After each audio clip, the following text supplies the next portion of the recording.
Big TV భక్తి సమాచారం WhatsApp ఛానల్లో జాయిన్ అవ్వండి. అన్ని విశేషాలు ఎప్పటికప్పుడు తెలుసుకోండి.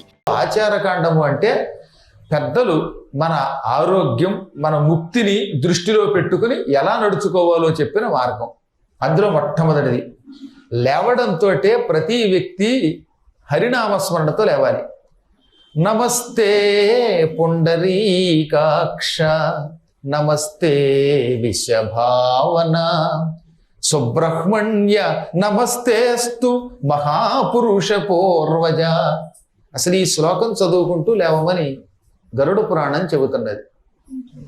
పుండరీకాక్ష, తామర పువ్వులు ఎలా ఉంటాయో విష్ణువు యొక్క కళ్ళు ఎలా ఉంటాయి. తెల్ల తామర పువ్వులు లాంటి కళ్ళు కలిగినవో శ్రీమన్నారాయణ నీ కొరకు నమస్కారం. నమస్తే విశ్వభావన, ప్రపంచమంతా నీలో నింపుకున్నవాడివి. విష్ణువులో ఈ చరాచర జగత్తంతా ఉన్నది, జగత్తంతా ఆయనలో ఉన్నది, ఆయనలో జగత్తు ఉన్నది కనుక ఆయనకి విష్ణువు అని పేరు వచ్చింది. వ్యాపక శీలత్వాత్ విష్ణువు, అంతటా వ్యాపించి ఉంటాడు గనక ఆయన్ని విష్ణువు అన్నారు. అంతటా వ్యాపించి ఉన్న నారాయణ నీకు నమస్కారం. సుబ్రహ్మణ్య నమస్తేస్తు, బ్రహ్మణ్యము సమస్తము పరబ్రహ్మస్వరూపమని గ్రహిస్తే వాడిని బ్రహ్మణ్యుడు అంటారు. అటువంటి జ్ఞానం కలిగినటువంటి వాళ్ళలో అగ్రగణ్యుడు విష్ణువు, అందుకని ఆయనకి సుబ్రహ్మణ్య అని పేరు.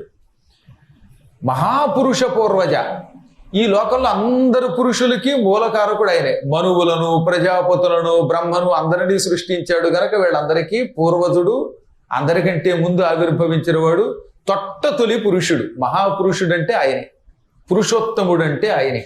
అటువంటి ఆయన కోసం నమస్కారం.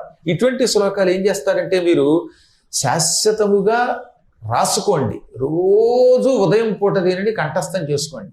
ఎలాగో ఈ పురాణం అంతా టీవీ ఛానల్స్లో ప్రసారం అయ్యాక యూట్యూబ్లో కూడా పెడతాను. అటువంటిప్పుడు దీనిని శాశ్వతంగా గుర్తుపెట్టుకోండి.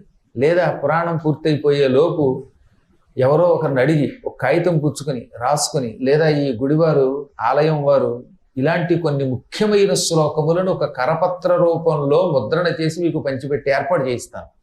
అంటే రోజు లేవగానే ఉదయం పూట ఈ శ్లోకం చదువుకుని లేవాలనే ఊహ మీకు వస్తుంది. మీరు దీనిని కంఠస్థం చేస్తారు. తద్వారా ఆ రోజు ఏ పుణ్యం చేసినా పాపం చేసినా ఫలితం మీకు అంటదు, అది పరమాత్మకు అంటుతుంది. పాపము అంటదు, పుణ్యము అంటదు. దానివల్ల లాభం ఏమిటి? ముక్తి పొందుతాం. పుణ్యపాపములు రెండు మనకి పునర్జన్మకు మూల కారణం అవుతున్నాయి. పాపం చేశామా నరకానికి వెళ్ళి భూలోకంలో నీచ జన్మలు ఎత్తుతాం. పుణ్యం చేశామా స్వర్గాది గతులు పొంది ఆ తర్వాత మళ్ళీ జన్మెత్తుతాం. ఇప్పుడు పునర్జన్మ లేకుండా ఉండాలంటే ఇటు నరకము స్వర్గము రెండూ పొందకుండా, భూమి మీద జన్మించకుండా శాశ్వతంగా పరబ్రహ్మలోకల నివాసం రావాలి. అది రావాలంటే ఈ శ్లోకం చదవాలి. తద్వారా మనకి కర్మ ఫలం అంటదు. అందుకే తప్పక జీవితంలో గరుడ పురాణంలోని ఈ శ్లోకం చదివి తీరాలి అని చెప్పారు. ఈ సంసారం ఒక భయంకరమైన విషవృక్షం. ఇది 111 అధ్యాయంలో గరుడ పురాణంలో ఆచారకాండలో 12వ శ్లోకంలో చెప్పారు. సంసార విషవృక్షస్య ద్వే ఫలే హ్యమృతోపమే, కదాచిత్ కేశవే భక్తి తద్భక్తైర్వా సమాగమః. విషవృక్షం అడవుల్లో పూర్వం అప్పుడప్పుడు అక్కడక్కడ పుడుతూ ఉండేది. కొన్ని చెట్లు కీకారణ్యాలలో ఉన్నాయి. ఈ చెట్ల పళ్ళు పొరపాటున తిన్నామా ఆ క్షణమే వాంతులయ్యి శరీరమంతా విషపూరితమై ఆ వ్యక్తి ముందు అనారోగ్యానికి గురవుతాడు, తర్వాత చచ్చిపోతాడు. అందుకే విషఫలాలు తినకూడదు. అడవుల్లో ఏ పండు పెడితే ఆ పండు తినకూడదు సుమా. దొరికే కదా అని వెనక ముందు చూడకుండా తిన్నామంటే అయితే చావచ్చు, చచ్చిపోతే ఒక గొడవ. మళ్ళీ పిచ్చెక్కితే ఇంకో ప్రమాదం. పిచ్చి పళ్ళని ఉంటాయి. మీకు పిచ్చెక్కాలనే కోరిక ఎవరికైనా ఉంటే చెయ్యొద్దండి. వాళ్ళకి ఒక మంచి మార్గం చెబుతాను. ఉమ్మెత్తకాయలను ఉంటాయి. చక్కగా వాటిని రోజు 2 సార్లు తిన్నారంటే ఇక ఆ తర్వాత ఇలా బుర్రగొప్పడాలు, ఇలా చేతులు ఒప్పడాలు, ఎన్ని చేష్టలు వస్తాయో. అసలు ఏమీ తినకుండానే పిచ్చెక్కినట్టున్నారో జనాలు. ఈ మధ్యన వాట్సాప్ అనే పేరుతోటి ఒక ప్రత్యేకమైన పరికరాన్ని సృష్టించారు. దానివల్ల ఎన్ని లాభాలు ఉన్నాయో అన్ని నష్టాలు ఉన్నాయి. ఇలా మంచి పురాణాలు వినడానికి ఉపయోగించవచ్చు, దాన్ని సత్కార్యాలకి వాడచ్చు, లేదా ఎవరన్నా నాశనం చేయడానికి కూడా వాడచ్చు.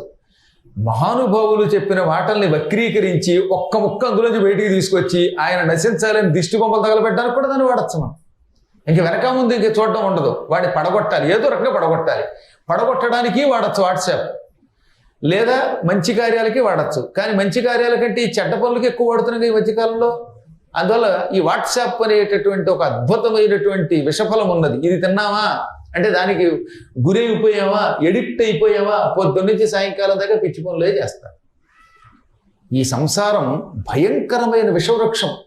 సంసార విషవృక్షానికి 2 పళ్ళు ఉన్నాయి, అమృతం లాంటి పళ్ళు. అవే భార్యాభర్తలు. గృహస్థాశ్రమంలో భార్యాభర్తలు అనే 2 పళ్ళు ఉన్నాయి ఈ సంసార విషవృక్షానికి.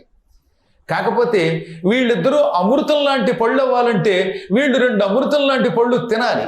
తింటే భార్యాభర్తలిద్దరూ అమృత స్వరూపులు అవుతారు. అంటే ఈ సంసారం వాళ్ళని భయపెట్టదు, నాశనం చెయ్యదు. ఇంతకీ ఈ సంసారం అనే విషవృక్షములకు కాసిన 2 పళ్ళు ఏమిటి? కదాచిత్ కేశవే భక్తి. ఏదో ఒక సమయంలో అయినా విష్ణు భక్తి ఉండాలి. విష్ణు భక్తి ఒక పండు, అమృతం వంటి పండు. విష్ణు భక్తి కలిగి విష్ణువు విష్ణువు విష్ణువు అని నిరంతరం స్మరించాలి, హరిస్మరణ చెయ్యాలి. ఈ హరిస్మరణ, హరికథలు వినడం ఇది గొప్ప పండు. రెండవది ఏమిటి? హరిభక్తులతో స్నేహం. ఇప్పుడు మీరు చేస్తున్నది అదే. భక్తులంతా ఒక చోట చేరతారు, నలుగురు కలిసి మంచి మాటలు చెప్పుకుంటారు. సాధారణంగా ఇలాంటి చోటకు వచ్చే సత్సాంగత్యం మొదలెట్టాక పనికి వాళ్ళ కబుర్లు చెప్పుకోరు కదా. ఇంటి దగ్గర కబుర్లు ఇక్కడ చెప్పుకుంటారా? అనుకోకూడని మాటలు ఇక్కడ అనుకుంటారా? చీరలు నారలు ఇటువంటి ప్రసక్తి ఇక్కడ తెమ్మంటే తేరు కదా మీరు. అందువల్ల ఇక్కడ కూర్చున్న కాసేపు కూడా చిత్తం లగ్నం చేసి కేవలం భగవన్నామం, భగవత్ కథ లేదా భగవద్భక్తుల గురించి చెప్పుకుంటారు. ఇదిగో గురువు గారట రేపు సెప్టెంబర్లో రాజస్థాన్లో పుష్కర్ తీసుకెడతారట అని చక్కగా యాత్ర గురించి చెప్పుకుంటారు. విజయదశమి అయ్యాక గురువుగారు చిత్రకూట పర్వతంలో రామాయణం చెబుతారట. ఇవి అమృతం వంటి మాటలు. అంటే ఇది సత్సాంగత్యం, అంటే ఇది కేశవ భక్తి యొక్క ఫలితం. అంటే అందుకని 2 పళ్ళు ఉన్నాయి సంసార వృక్షానికి. ఒకటి నీకు హరిభక్తి ఉండాలి, రెండవది భక్తులతో స్నేహం చెయ్యాలి. ఈ 2 చాలు నీ జీవితం తరిస్తుంది. నిరంతరం తెల్లవారుజామున లేవడం గొప్ప వరం. ఆ లేవడం కూడా దుర్వ్యసనములతో కాకుండా హరినామస్మరణతో లేవాలి. తెల్లవారుజామున లేచాం, వాకింగ్కి వెళ్ళాం, కానీ అక్కడ కూడా లేవగానే ఎక్కడెక్కడో కొట్టులోకి వెళ్ళి టీ తాగితే దానివల్ల నీకేం ఉపయోగం ఉంది? అందుకే ఏం చెప్పాడు? ప్రాతకాలంలో లేవడం గొప్ప సదాచారం.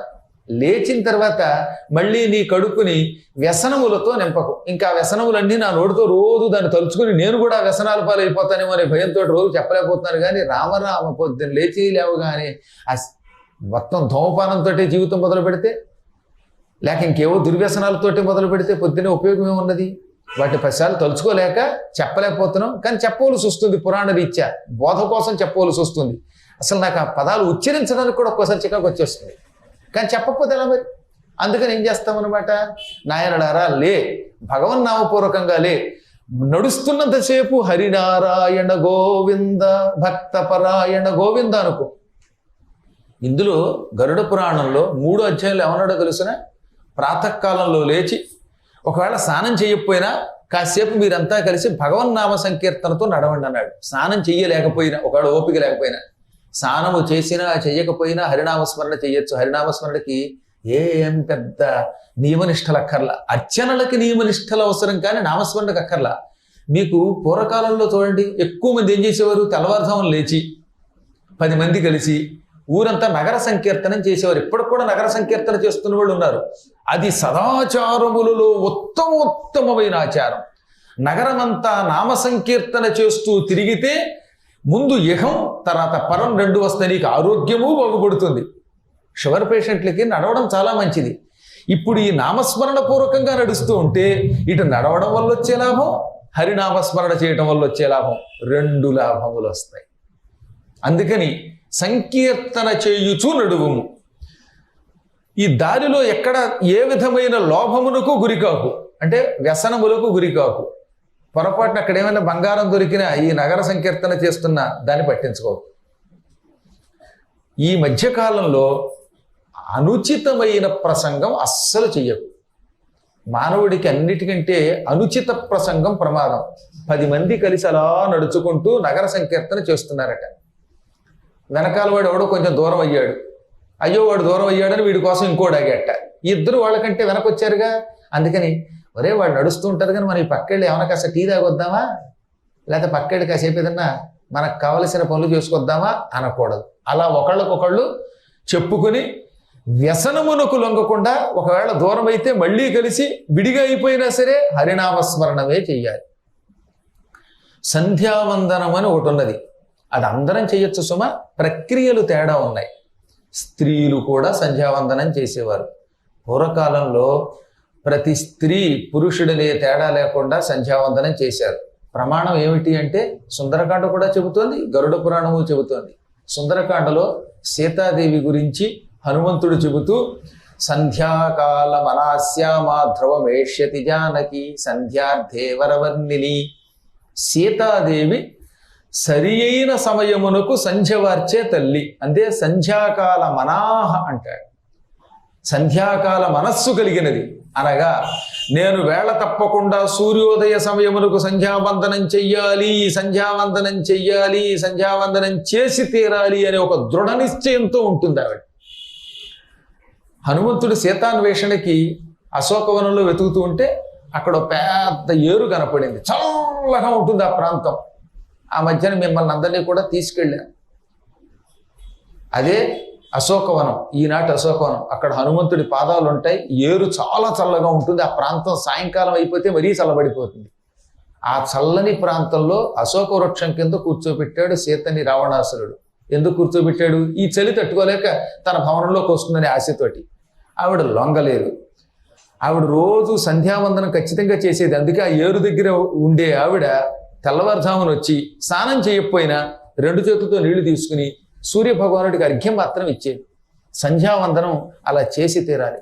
విమానంలో ప్రయాణిస్తున్నా, రైల్లో ప్రయాణం చేస్తున్నా, ఒకవేళ నువ్వు శుచిగా లేకపోయినా 2 చేతులతో నీళ్లు తీసుకుని అక్కడ గాయత్రీ మంత్రం చదవకుండానే సూర్యభగవానుడికి ఒక నమస్కారం చేసి కనీసం అర్ఘ్యమైనా చెయ్యాలి. స్నానం చేసే అవకాశం ఉన్నవాడు స్నానం చేసి గాయత్రీ మంత్రపూర్వకంగా అర్ఘ్యప్రదానం చెయ్యాలి. ఎటు చెయ్యాలి? ప్రాంగుఖ సతతం విప్రహ సంధ్యోపాసనమాచరేత్ సంధ్యాహీనో శుచిర్నిత్యం అనర్హ సర్వకర్మసు. తూర్పు దిక్కుకు తిరిగి మాత్రమే సంధ్యావందనం చెయ్యాలి. ఒక్క సాయంకాలం వేళ ఒక పాఠాంతరం ఉన్నది. అది ఏమిటంటే సంధ్యావందనం చేసేటప్పుడు సాయంకాలం అర్ఘ్యం మాత్రం పడమరకి తిరిగి, మళ్ళీ జపం మాత్రం తూర్పుకి తిరిగే చెయ్యాలి. కానీ ఎక్కువ ప్రామాణిక గ్రంథాలలో తూర్పుకి దిక్కుకి తిరిగే సంధ్యావందనం చేసి తీరాలి. అంటే అర్ఘ్యప్రదానం చేసేవాడు ఎట్టి పరిస్థితుల్లో తూర్పు దిక్కుకి తిరిగే సంధ్యావందనం చేయాలి. ఆచమనం కూడా, ఆచమనం చేసేవాడు తూర్పు దిక్కుకి తిరిగి ఆచమనం చేసి జపం మొదలు పెట్టాలి. ఒకవేళ ఎవరికైనా లక్ష్మీ కటాక్షం మీద కోరిక ఉన్నది, నాకు బాగా సంపదలు కావాలనే కోరిక ఉన్నది, అలాంటి వాడు ఉత్తరం దిక్కుకి తిరిగి జపం చేసుకోవాలని మంత్రశాస్త్రం చెబుతున్నది. గరుడ పురాణంలో 105 అధ్యాయంలో లక్ష్మీ కటాక్షం కావాలంటే ఉత్తరం దిక్కుకేసి తిరిగి లక్ష్మీ మంత్ర జపం చెయ్యండి అని ఉన్నది. కానీ ఆచమనం మాత్రం తూర్పు దిక్కుకి తిరిగే చెయ్యాలి. ముందు సంకల్పం చెప్పుకోవాలిగా. ఆచమ్య ఓం కేశవాయ స్వాహ, ఓం నారాయణాయ స్వాహ, ఓం మాధవాయ స్వాహ అని 3 సార్లు ఆచమనం చేసి ఆ తర్వాత సంకల్పం చెప్పుకొని నేను లక్ష్మీ కటాక్షం కోసం లక్ష్మీ మంత్ర జపం చేస్తున్నాను అనేవాడు తూర్పు దిక్కుకి తిరిగే సంకల్పం చెప్పుకోవాలి. ఆచమనాదులు చెయ్యాలి. జపం మాత్రం ఉత్తరం దిక్కుకి తిరిగి చెయ్యాలి.